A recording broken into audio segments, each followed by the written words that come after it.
alongside that ultimate, you have the binding to follow it up, you have the soul shackles to follow that up. That can be pretty powerful, both as an all-in and as a pushing lane. Where's my boy Brand? Your boy Brand? That's a lane that can punish. That's a lane that can punish. You need to play the Olaf or the Graves, though, in the jungle for that to work out, right? In much the way that I think so many teams were afraid to play range supports in this sort of normal split. You're like, oh, but you can get ganked. You need to be able to own their jungle, and Skarner's not that champion. And it's so terrifying to play a champion like Brand against a Zac, something like that. I mean, it is, for sure, but I mean... But you can slam that lane. I think Skarner can duel the Zac and keeping under control, and yeah, you can slam that lane. Then you got something like Tila coming in. It's just if they want to do something surprising to really hard win lane, there are certain options, but of course, Brand is so easy to kill, even actually for Tahm Kench alone. If you get caught out, you just... But even if you lose, you can win your lane. That's true, and that's how you win. Lane, lose game, blame the teammates. Actually, the Zac pick specifically, just to go back a little bit, I think what Kingzone just said to themselves, well, we want Tahm Kench so we can react to split push, and we want Zac so we have hard engage, which is another one of the answers. If the enemy top lane is just perma-sitting in the side lane, if you just force an engage on the 4, you can win that way. Yeah, and when you want to see this Tahm Kench roaming out around the map, what better to pair with that than an Ezreal who can sit 1v2 in the lane, who can farm very safely from range, and definitely something that can look very, very strong. At the same time, we're not going to have that range support, obviously, from Ron OP. It will be the Alistar, but that is something that has a lot of playmaking, which can look for that hard engage, and that is something we're going to need to see here from EVOS. And so Khan is going to get put down to tank duty. Of course, you've got that nice Zoe in the mid lane, BDD, an amazing player in his own right, and let's see what the answer is going to be for Stark on that top side. If you think Skarner has a better early game, maybe they can put some pressure down. It's going to be Kennen! Kennen in the top lane. I want to remind everyone we are on 8.8. The 8.9 patch on live has changed to Kennen. That is not the patch we are on here, but Kennen, of course, I still think a great champion, one that should be very fun. And yeah, pressure top side seems likely. I just want to see if he goes full AD split push, if he goes for AP Kennen builds, because AP Kennen later on is not going to be much of a threat against the Cho'Gath, who can just get early magic resist and then he's going to be fine. But if it is the pure, like, super old school split push Kennen on top side, just perma spam autos against the Cho. And I think that has to be what it is. It makes more sense within the context of this composition. You have Talia who can get out there and help you in those side lanes. And, full AP Kennen, against someone like Tahm Kench who can just eat up the Ezreal and actually avoid that entire ultimate would be very risky. And, it has been a lot of their success. You see Stark in this kind of suicide split push type strategy where he's just running down the side lane, pressuring turrets, threatening inhibitors, and that could be one way to really kind of bring it to KZ. We just see EVOS try and do a little bit of what we saw last time, where there's a lot of engage, especially from the bot lane. They found success going towards the lane. They actually left Stark alone the last time they played Kingzone and just tried to camp, Prey, and Gorilla. They can go for the same kind of setup here with the Varus and the Alistar, and then you just leave the Kennen alone. Just leave him up there, let him push to the turret 24/7, and then you try and kill people on the other side. Well, this is going to be a fun one. Pretty sure it's first Kennen of the tournament.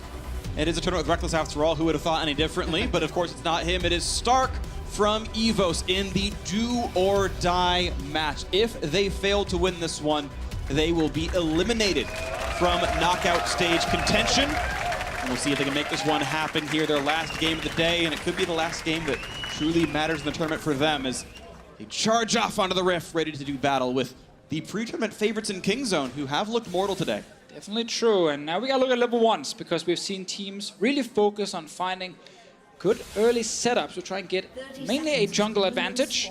Definitely think we have seen during this tournament how important it is that teams have time before minions spawn to actually set up these different little strategies.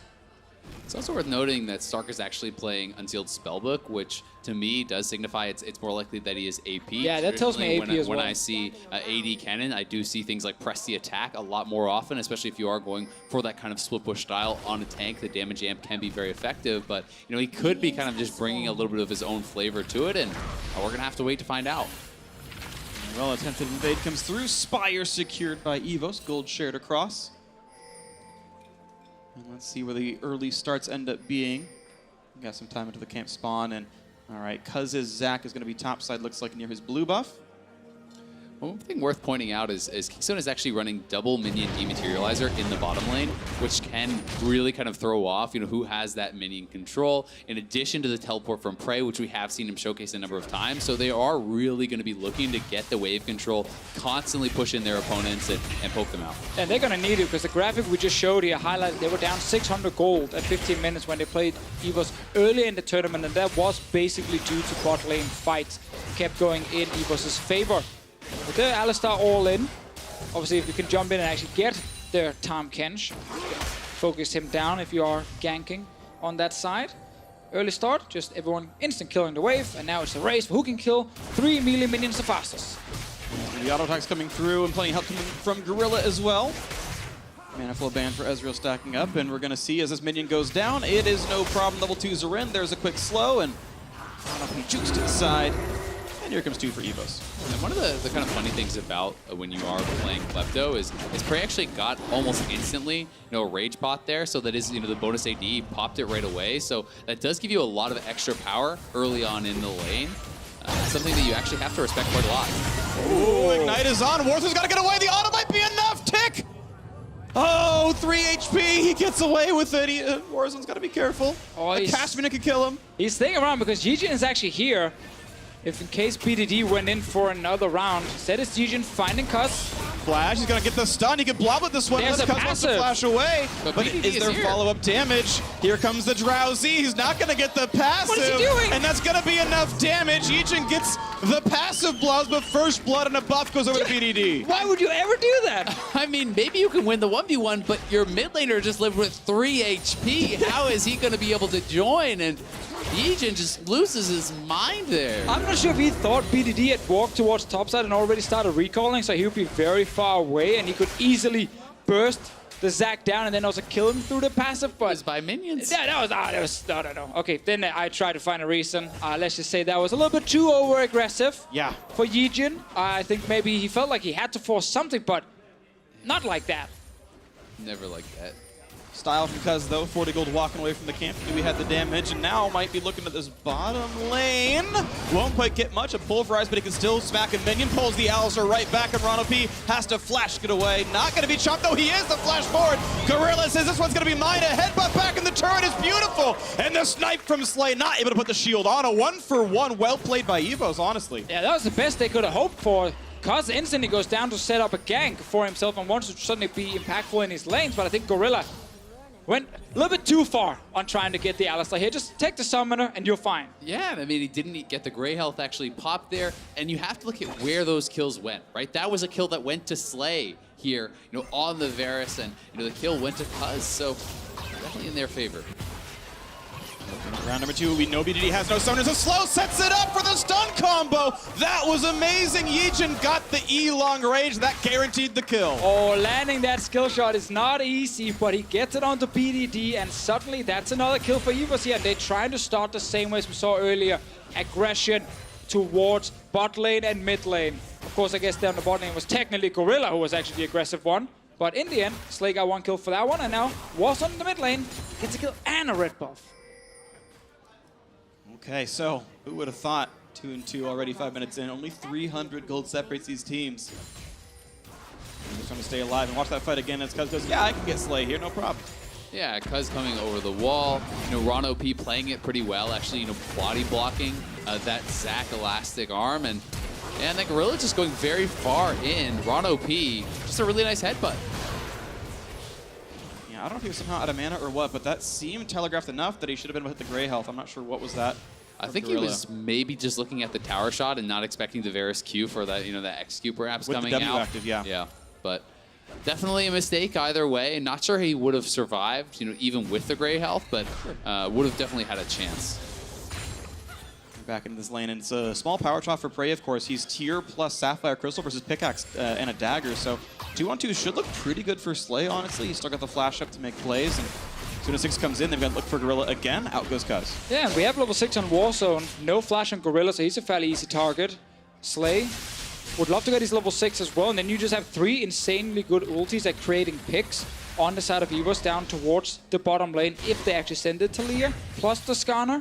For now, though, it is a Gorilla and Prey just pushing the lane a little bit, but they have to respect that someone can come flying, then you already see the bot lane of Kingzone. They back away the moment this Talia walks out of the mid lane. They're just respecting that they could actually die. All right, here we go. Oh, baby! Flashes in, lands this stun. Look at the damage up, but their Ignite is on! And Stark solo kills Khan. Incredibly well done. Khan greeting out for the wave. Stark catches him slipping there, just camping in the bush and getting a straight up solo kill.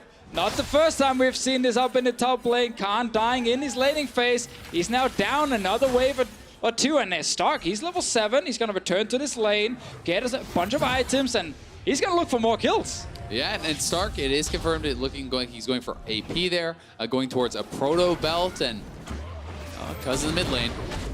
Looking at this one. Cuz gets the pull back. He's gonna get some damage now. Warzone. Ew, snapped by the Q. And there's a fake flash available for BDD. Oh, here's the scanner. Oh, he wants in for the kidnap, pulls him forward. Not gonna get drowsy at all, but is there follow through? Gets the stun, but Warzone is not able to join the fight. He's so far away, and Yijin with red buff on won't have the damage. The knockback not gonna be there, though. This could be it. Ignite is there, and Yijin with the shield still smacked, flashed in, and Cuz gets that one picked up. Oh, Yijin was so close, but he's still missing that flash from much early on in the game. It's ready after this fight here once he respawns, but he just could not finish BDD, and Warzone did not want to step forward, knowing there was a chance that he would die.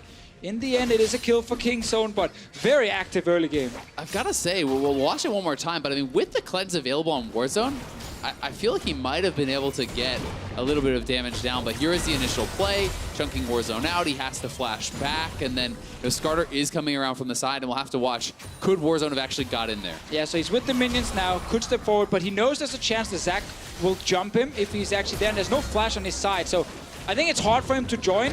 Yijin maybe thought he could get the solo kill, but again, just missing that flash with about 10 seconds the moment he dies. Yeah, it's rough. I mean, it's one of those things where, you know, if you're confident you can get the solo kill, then maybe, but at the same time, if your mid laner doesn't think they can join in, that should be communicated. You maybe shouldn't go for that play in the first place. And you know, definitely Yijin seems a bit out of sync with Warzone, it has to be said. They had the one good gank, but you know, play by the Raptor Pit, giving over first blood, and then this here is perhaps a bit of an overreach. Over-aggression is hurting EVOS here. The team is down 900 gold, and pretty much all that can be described as Skarner dying twice for nothing, unfortunately. So, rough stuff here, but still, of course, much more League of Legends to be played as Kingzone walk down towards his Drake. I just noticed the ult from Slay's on cooldown, so there must have been a little fight on the bottom side, but both flashes are still available on the side of Kingzone, so their job is effectively just to run away the moment EVOS send 4 players and maybe even an AP cannon to that bottom side. Cuz is around mid. It's been active on the Zac, really looking for ganks, not pure invades. Spotted by some wards, but looking at a potential blue buff still, you can see that the Kingzone bottom lane is shoved in, so they should have priority moving around. No TP for Khan, though, as Stark has one, as Vishu points out to me. That's going to be very important, but he points out again, the Cho'Gath walking down the river might make an attempt for this one, but blue should be handed off without much issue, so EVOS playing around it pretty well. I would really like to see EVOS trying to force here, though. With teleport available, you have that TP advantage. Kennen on Proto Belt N6 is actually extremely strong and looking to fight on the bot side. Prey's very low on mana. He doesn't have a lot else to do. TP, he's getting ignited, could be chomped up. Gorilla has the shield on. Ronalp has to flash away. Now Slay putting in some damage. Here comes Stark. He's got ult, he's got flash. He's gonna look for Prey. He's gonna find almost Gorilla. Can he land the Q and auto attack something to get the stun? Yes, he does. And now Prey has to do just that. Can he get away as this backline access comes across? Fighting everywhere. Cuz somehow gets the kill. BDD gets the second. Zac might find a little bit more in this one. The dual lane is dead, but so is the mid and jungle. 3v3 on the map. BDD finds Stark back and forth. The stun is there. He's on top of a ward as well. Can they find the collapse now? Oh, but they're still chasing Cuz down the bot lane. BDD's gonna walk down and meet them. Stark is still here. Oh, gets the flash, gets the jump pretty far for this one. Alistair not going to be smacked for too much damage because it's time for Stark to look for this. The flash chase kind of gives that one Still away. fighting. Cuz re-engages. Ignite is on. That's going to be only the passive. No, he does actually die. It was on cooldown. Prey TP'd to grab the kill. And what a bloodbath. So many members going down on either side. Prey TPing back in after dying in the fight. Comes in and is able to clean it up in the end, but nice move from Stark, is sitting 3-0. Yeah, it's 7 for 7 in kills here. Most of the kills from Kingzone have gone over to the Zac, so yeah, he's gonna be very tanky. But it's the damage dealers on the other side with Kennen and Varus getting a lot of the kills on EVOS side. But this was just insane. Like, we had two fights happening at the same time. One in the bot lane, that's probably the one we're gonna know. Actually, we get into the jungle first. So the two junglers find each other. Then the two mid laners will end up joining. And it is Jigen and Warzone alone against Cuz for now, but he actually gets out. And then suddenly BDD joins. Yeah, and I mean, the missed flip there onto Cuz, pulling him out of that with the Skarner ult, a bit of a mistake there. And BDD just getting so much work done in these fights, dodging out everything with the ultimate. Gets a little passive bop onto him and secure another kill. And then it's Cuz. It's going to one side to run away, and it's going to be Slayn Run be chasing him, while, of course, Stark, in the end, will get the kill. But had to use Flash towards the end of this replay here. It's going to be a very long one, seeing as now it's just Slay versus Cuz, and there's a passive being popped.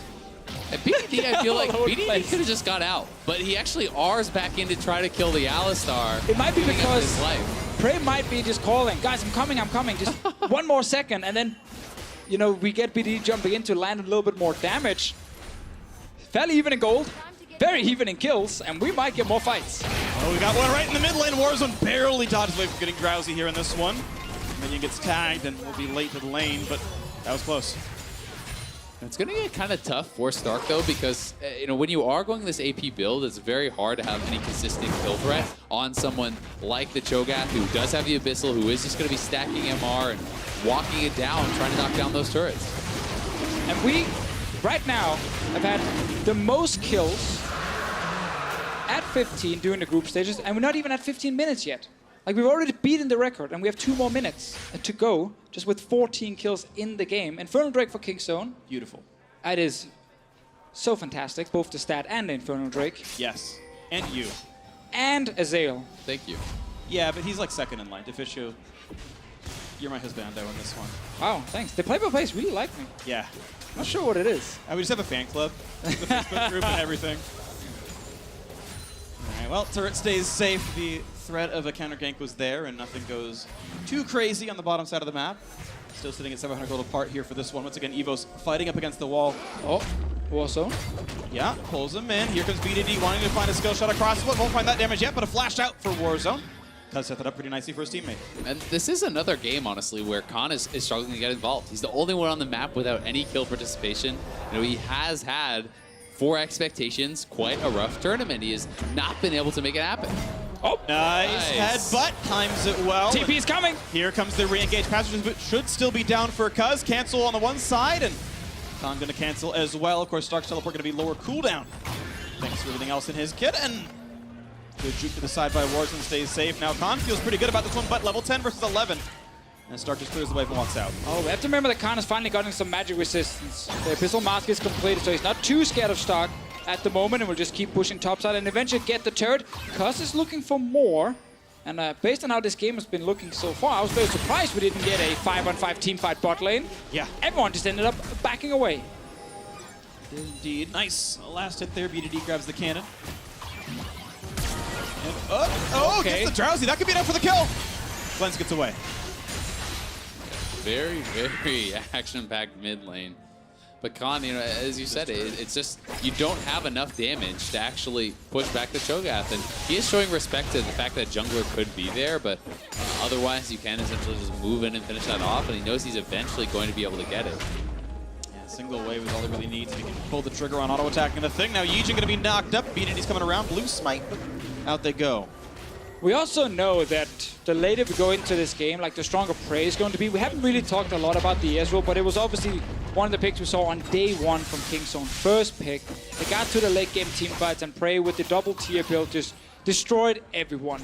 That's going to happen in this game as well, which is why we need EVOS to continue the aggression. We need them to actually get ahead in this game, and Kingzone, they've been matching all these fights. They've been getting the advantage now with the turret on top side, and while Khan hasn't joined the big team fights yet, he's done enough for his team now by just winning that lane.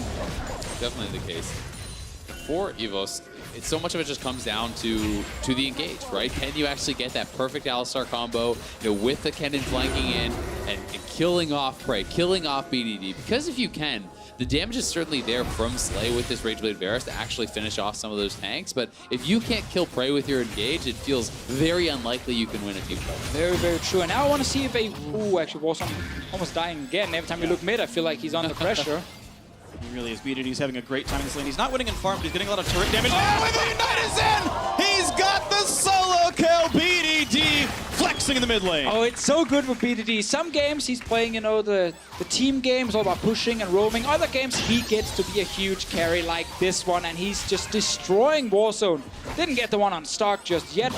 I was just gonna say before, I want to see if there's a ward behind Kingzone's bot lane so Stark can TP in and they can force that huge play they need to get ahead. But there's that control ward in the lane from Kingzone denying that, and Stark can't really find a way to the bottom lane to surprise Prey and Gorilla. That's the control ward was highlighting.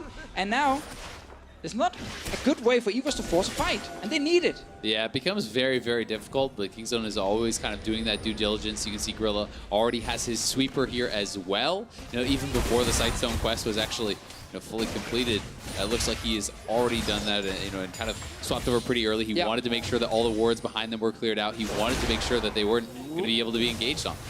Nice attempt. Wow, look at that burst damage coming back. This could be a hurtful ultimate. Gets away from that as well. The Predator was popped. You wanted in, couldn't find that one. Prey stays safe, and now Cuz ready to react. Also got that early cleanse on Gorilla's side, just in case he gets locked down by a Varus ulti. So the bot lane of Kingzone are really showing how hard it can be to shut them down in this game. And EVOS now maybe looking around mid. Yijin is sitting here. Run OP is on his way. But BDD should be able to back away or not. Oh, he's still going to get him. There's the pullback. The damage easily going to be enough. And finally a trade kill in the mid lane. But look at the bot side. Here comes Let's Bounce, and Ronopi running out of health. A quick headbutt to buy some time, but he is certain to go down. Prey gets the credit for all the hard work his teammates did. 2-1-1 there. And now Khan gets some control out of mid lane, almost in range to kill off Yijin. And with that damage coming through, this could be it. And yes, he takes him down. Khan gets his first kill of the game. Cuz is on the side. He's looking for more. He's going to find it. Warzone's got nowhere to go. Another one comes through to Prey. Third for the game on him.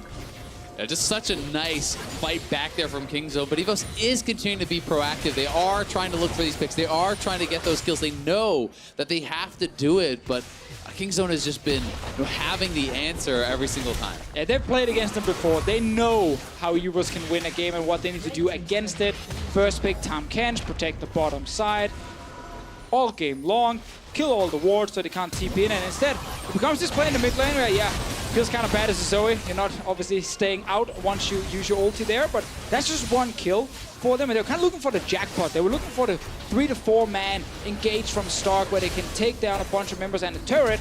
Instead, it's one on BDD, and now the rest of Kingzone shows up. They've already won on the bottom side, and they kill the rest. And the Tahm Kench ultimate just getting them there so much faster, and unless Slay is there, no one can touch Khan at this point. It's essentially, no damage coming out onto this guy from anybody else. And even on the Varus, you have a fair bit of mixed damage, so something like an adaptive can be very, very effective. And Khan is going to be such an issue in the team fighting alongside Cuz, because they just don't have a lot of consistent damage. It's all up front, and that means you have to get the key kills instantly. Yeah. To their credit, there is a lack of defensive summoners on Kingzone. The TP has to stay there for Prey. BDD's not running with a healer barrier either. So if the good ultimate does happen, you can't stop the damage. There's no locket yet for the team, for example, but the positioning, the overall laning phase for Kingzone's been so good. Those options seem way too rare anyway. Yeah, it's definitely possible, but it is BDD. tough. There's the early flash, and the Drowsy's going to come through, so no pickup yet, but the teleport coming through. Weaver's wall, and they are going to have Cuz a little bit isolated as BDD's not yet in this clip. The ulti brings him in, and Yijin's going to fall. Here comes the slicing Maelstrom, but the damage just not high enough. They've got to run, but will it even be enough? Knock back over the wall, and Cuz can't quite find Stark. Either way, it's 2 kills to nothing. The chase comes through where they find the Drowsy. Slay in a bad spot. Gonna be pulled back once more. The shot comes in. That's number 3, and Stark makes it the death number 4. Only Warzone alive, and even he's a bit cut off from the rest of his base. So that's gonna be the ace coming through. Kill credit to Khan, his second chop. 16-8 in the game. And now Kingzone just in full control. Cuz moving behind the team here. Yeah, we saw the TP from Stark, but he didn't care. He knew he can jump in, pull back multiple members, and Kingzone can just win the fight. They're too far ahead now. They got double Infernal. All the members are fed. Yeah, there's just not even close to enough damage to kill off Cuz there. Great, you found the Zac, but what are you going to do about it? And expending those cooldowns on it, they're not able to get anything. Prey, very easy shift out of that cannon ultimate meant there was no chance to win the fight. It's just been impossible for them the last 5 minutes to get the perfect setup. Like, you have this AP cannon. You know when you draft it, you need to nail the mid game with it. Like, you need to get that big engage, because top lane, as we talked about in Champs, like, if it is AP Kennen, Cho'Gath grabs a bunch of MR items and then he doesn't care about you anymore, and Kennen can only go to the lanes and play teamfight, which is what he's been trying to do, but then the one TP he gets, no one was really there except for Zach. Yeah, and it becomes so tough because despite the fact that, you know, as you said, Freak, no defensive summoner on Prey, Tahm Kench is your defensive summoner, right? You know, and he even has cleanse, so just in case he gets stunned to that ultimate, he can still cleanse out of that CC, you know, eat you up, and there's a ton of protection around this Prey Ezreal, which we know is incredibly deadly at this stage in the game. Doing so well. He's got a ton of gold in his pockets. 5-1-5 is a great score. Now BDD might be found out. Doesn't have a flash. Does get pulled back in, but it's a 2-on-2. Here's the pullback. Let's bounce across the wall. And now into very much unsafe territory. Run up he wanted to show. Has to blast come back over the wall, but might still be chased down. So we watch Yijin falling first as BDD and Cuz walk in. The other kill on the top side happens. 3 for 0 again. Kills in a row. And now the ult to make sure Baron can be the next kill. That should be Baron now for Kingzone. Obviously looking at RNG and Flash Wolves that are currently sitting above them in the standings. Flash Wolves losing 2 games today, so they're 6-2. Still the #1 team, and then we have RNG with 5 wins, and soon Kingzone with 5 wins as well. So a lot of teams fighting for that #1 spot. They're really setting themselves up, you know, for that opportunity on the final day to clinch the first seed, to choose your opponent, and, you know, perhaps increase your chances of getting all the way to that finals. This is going to be a very fun back half of the group stage here as we watch this fight again. And as we know, it goes 3-0 for Kingzone. Yeah, BDD, it's about buying enough time, and then of course, the Zac comes in again. I gotta say, Cuz, great first game. Yeah, on the Himasai stage. He's been super active and been involved in basically everything. Run up, he tried to get away, but there's really no chance. And the rest of Kingzone can then go straight to Baron, secure another objective. And we're looking at just a Kingzone team ready to finish the game as fast as possible. Yeah, I mean, double Infernal, a massive gold lead. And they are just so far ahead. It's going to take a miracle for EVOS to win a fight, let alone really get back into the game. And that's just using half his health for really nothing on the BDD. That wasn't even his Ignite. He put down the Q. Yeah, he's just getting a lot of damage on his face there. And he's going to have to heal pretty soon on this one. But Baron buff on means the siege can continue without much issue. Also have to remember, if EVOS lose this game, they cannot advance to the group stages, cannot get enough wins, need at least 4, and they only have 2 games left to play. Only Liquid can challenge if they do in fact lose this game. Slay in a bad spot and is slain. Prey picks that one up. He's godlike, which very fitting for the name. Prey to himself, as he's been absolutely amazing so far into this one. 20-8 double Infernal Drake, Baron buff on, and more turrets are falling as top lane happens. And you've got to say, such an improvement over their previous game against EVOS. And we traditionally talk so often about these Korean teams as you get to the knockout stage, just how they improve, how they get better and better and better. And these guys are hungry for a championship. The only one here who has won that international championship is Peanut on Kingzone. Yeah, and it's always important to remember that we can't base a best-of-5 Korean team on their B1 performance. We've seen these LCK teams drop a lot of games in the past, but then still look fantastic in the playoff stage. However, what we can say is we have seen a lot of examples on how Kingzone can struggle.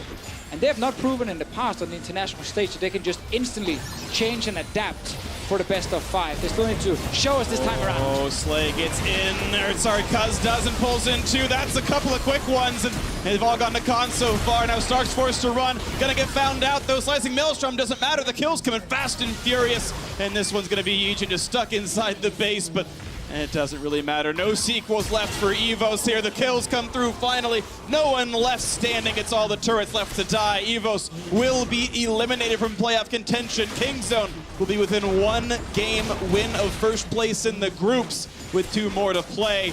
And after the early game, a convincing mid-game will close this one out. Congratulations to Kingzone. EVOS took their shots, but it was mostly Kingzone the whole way through, and they will close it out. A very good first game from